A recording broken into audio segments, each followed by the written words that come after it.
দেশ ও প্রবাসে যারা আছেন সবাইকে আমি আসসালামু আলাইকুম। এবং সড়ক ও জনপথ এবং বিভিন্ন কর্মে যারা ব্যস্ত আছেন, বিভিন্ন অফিস আদালতে যারা ব্যস্ত আছেন, সবাইকে আমার সালাম দিয়ে আমি আজকের আলোচনাটি শুরু করতেছি। আজকের আলোচনাটা হলো পুলিশ বাহিনী নিয়ে। পুলিশ বাহিনীকে নৃশংসভাবে এই গণ অভ্যুত্থানে হত্যা করা হয়েছে 5ই আগস্টের পরে এবং আগে। বিভিন্ন পুলিশ কর্মীকে হত্যা করে ঝুলিয়ে দেওয়া হয়েছে এবং যাত্রাবাড়িতেও দেখেছি পুলিশ হত্যা করে তাকে ওভারব্রিজে ঝুলিয়ে দিয়েছে। এই পুলিশের লিস্ট কেন পাওয়া যাচ্ছে না এবং এইটা কেন চ্যানেলে দেখানো হচ্ছে না, এটা পত্রপত্রিকায় কেন আসতেছে না যে এই পুলিশ হত্যা হয়েছে, এর পরিবার কারা এবং এই ব্যক্তি কে ছিল। কদমতলী থানা অর্থাৎ রায়েরবাগ, এখানেও পুলিশ হত্যা করে ওভারপ্লাইতে ঝুলাইয়া দেওয়া হয়েছে, দেখেছি আমি। এবং আপনার সিরাজগঞ্জে থানায় ঢুকে 14-15 জন পুলিশকে হত্যা করা হয়েছে। কেন? এটারও তো কোনো তালিকা মিডিয়ায় আসতেছে না। তাহলে মিডিয়া কি আমরা নিরপেক্ষ না? এখন এই মুহূর্তে মিডিয়া তো নিরপেক্ষ না, সংবাদকর্মীরাও নিরপেক্ষ না এবং নিরাপদভাবে তারা সংবাদ পাঠ করতে পারতেছে না। কারণ কি, তারা যে সংবাদগুলো নিরপেক্ষভাবে সংগ্রহ করতেছে সেগুলো নিউজ আসতেছে না। কারণ আপনার এই মুহূর্তে রাষ্ট্রে যে ঘটনাগুলো ঘটতেছে এটা খুব আমাদেরকে ভাবিয়ে তুলতেছে এবং সব হত্যার বিচার হচ্ছে, তালিকা হচ্ছে।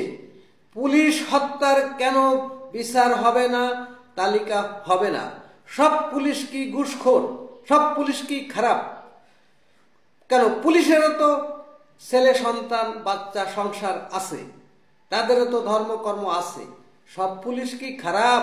সব পুলিশ কি আমলিকির? সব পুলিশ কি বিএনপির? সব পুলিশ কি জামাতের? পুলিশ হচ্ছে সব দলের থেকে আইছে, চাকরি পাইছে, তারা চাকরি করতেছে। এবং পুলিশ ছাড়া কি দেশ চালাতে পারবেন না। কারণ কি, পুলিশ ছাড়া কোনো সভ্য দেশ চলে না। পুলিশ ছাড়া আইন শৃঙ্খলা কখনো স্বাভাবিক হয় না। কারণ আপনি সেনাবাহিনী নামান, বিমান বাহিনী নামান, নৌবাহিনী নামান, যে বাহিনী নামান, জাতিসংঘের বাহিনী এনে নামান, তো পুলিশ ছাড়া আপনার দেশ কখনো আইন শৃঙ্খলা, নিয়ম শৃঙ্খলা ঠিক করতে পারবে না।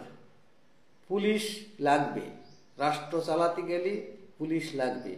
এত পুলিশ হত্যা করা হলো, এর তালিকাগুলো আমরা চাই মিডিয়া কর্মীরা, যে এই তালিকাগুলো কেন মিডিয়ায় প্রকাশ করা হচ্ছে না, যে কতজন পুলিশকে হত্যা করা হয়েছে।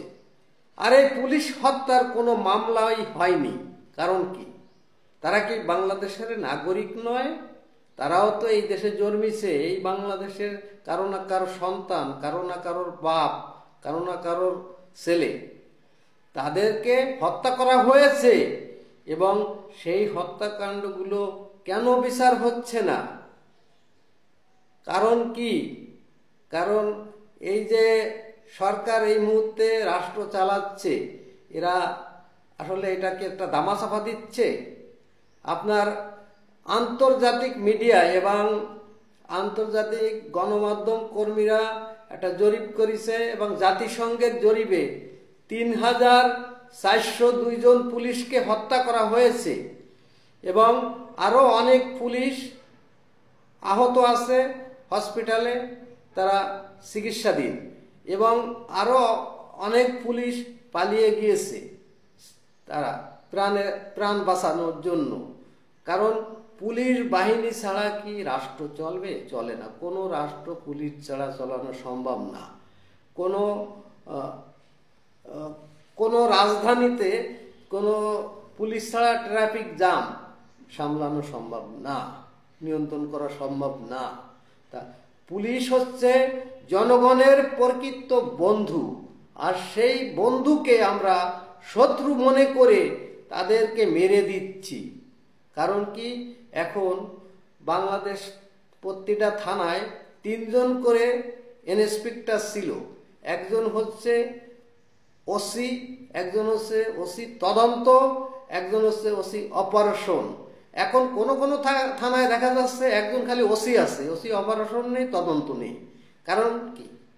কারণ নিশ্চয় এর ভিতরে কোনো ষড়যন্ত্র আছে, কোনো রকম কোনো ভয় ভীতি কাজ করতেছে পুলিশের, এবং পুলিশ এই মুহূর্তে তারা ভয়তে তাদের দায়িত্ব পালন করতে পারতেছে না সঠিকভাবে, এবং পুলিশ আতঙ্কে আছে। এবং এই মুহূর্তে কেন এই পুলিশ হত্যার বিচার হবে না, আমরা এইটা জানতে চাই। এবং কেন আপনার পুলিশ হত্যার বিচার বন্ধ করা হলো?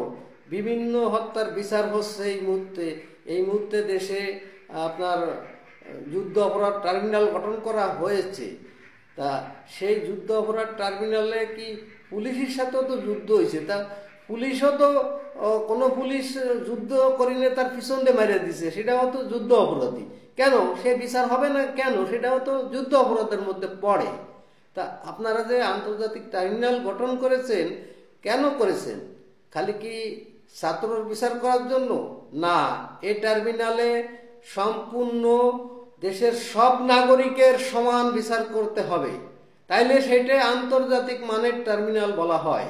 তা না হলে এটা হলো একটা সরকারের মনোভূত ট্রাইব্যুনাল বলা হবে।